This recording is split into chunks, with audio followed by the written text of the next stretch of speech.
जन्मले मी, नमो आर्यभूमी जिथे वाढले मी, नमो कर्मभूमी जे जात कामी पडो देह माझा, नमामि नमामि देह माझा, नमामि नमामि. नमस्कार, मी कुमारी तन्वी गणेश भोर, इयत्ता 7वी, जिल्हा परिषद प्राथमिक शाळा वाडेबोलाई मध्ये शिकते. कित्येक लढा लढून त्यांची बलिदान देऊन त्यांची आहुती वाहून शेवटी आखरी स्वातंत्र्य आपल्या पदरी पडले.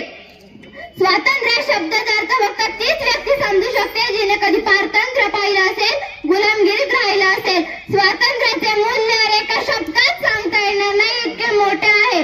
आपण सर्वजण तर खूपच नशिबवान आहोत की आपण या स्वतंत्र भारतात जन्म घेतलाय. या बाकीच्या अडीअडचणी, त्या पारतंत्र्याच्या गुलामगिरीच्या बेड्या आपल्या हातात नाही घातल्या गेल्या.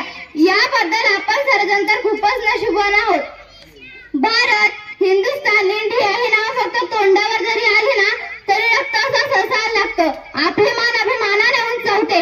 जेव्हा तो तिरंगा आपल्यासमोर फडकत असतो ना तेव्हा देशातील, आपल्या मनातील, प्रत्येकाच्या मनातील ही देशभक्ती, ती भावना, तो आदर्श पाहण्यासारखाच असतो.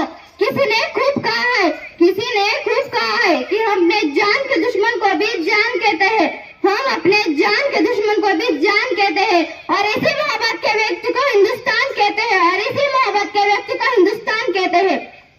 जो दुनिया में दिखाई दे उसे कहते हैं खामोशी, जो दुनिया में दिखाई दे उसे कहते हैं खामोशी, जो आंखों में दिखाई दे उसे तूफान कहते हैं, जो आंखों में दिखाई दे उसे तूफान कहते हैं.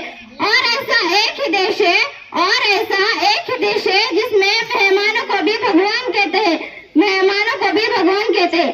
आपल्या भारताला ना सोन्याची चिडिया म्हटलं जातं. का बरं?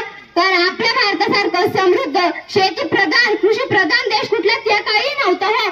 म्हणूनच कदाचित इंग्रजांना भारतातून पाऊल बाहेर टाकताना खूप त्रास झाला असावा. 1857ला चालू झालेला संग्राम, स्वातंत्र्य संग्राम, स्वातंत्र्य यज्ञ शेवटी 15 ऑगस्ट 1947 रोजी शांत झाला. 26 जानेवारी 1950ला भारत स्वतंत्र झाला. किती छान ना.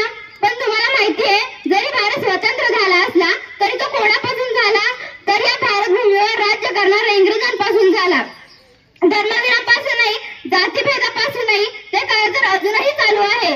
डॉक्टर बाबासाहेब आंबेडकर, महात्मा फुले, लाल बहादूर शास्त्री यासारख्या अनेक नेत्यांनी प्रयत्न केले, समाजसेवकांनी प्रयत्न केले भारताच्या सुराज्यासाठी. पण गंत याची वाटते की अजूनही आजही हे कार्य पूर्णत्वास गेलेले नाही. एवढंच नाही, पूर्वी पैका रुपया माहित होता, पण आता काळा पैसाही माहितीये. किती बदल झाला नाही? नाही. पण एक गोष्ट आहे ना, भारत स्वतंत्र झालाय, आपल्या हातात आहे, सत्ता आपल्या हातात आहे, भारतीयांच्या हातात आहे. मग असं का होतं? 52 सेकंद फक्त राष्ट्रगीत म्हणल्याने कोणी राष्ट्रभक्त होत नाही ना. 15 ऑगस्ट 26 जानेवारीला वंदे मातरम् म्हणल्याने कोणी राष्ट्रभक्त होत नाही. राष्ट्रभक्त होतं ते देशासाठी केलेल्या प्रत्येक प्रयत्नाने. राष्ट्रभक्त बनता येतं त्या कर्तव्यनिष्ठेने, राष्ट्रभक्त बनता येतं त्या इमानदारीने. मग जरा स्वतःला विचारा, आपल्यात आहेत ते गुण, आपण केलं हे सगळं? आणि जर नसेल तर आपण देशभक्त आहोत का? सांगा. प्रत्येकाला हा प्रश्न पडायलाच हवा ना. एक ते देशभक्त आहे जे सदैव लढतात, स्वतःच्या प्राणाची पर्वा न करता देशाचे रक्षण करतात. एक ते देशभक्त आहे जे महामारीच्या काळातही कर्तव्यनिष्ठ राहतात.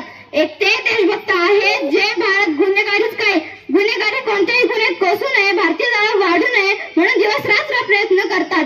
एक ते देशभक्त आहे आपल्या सर्वांसोबत उपस्थित असणारे, आपलं भविष्य उज्ज्वल करणारे, कार्यरत असणारे शिक्षक हे देशभक्त आहेत. मग विद्यार्थी मित्रांनो, यात आपला उल्लेख का बरं होत नाही? कुठे कमी पडतोय आपण?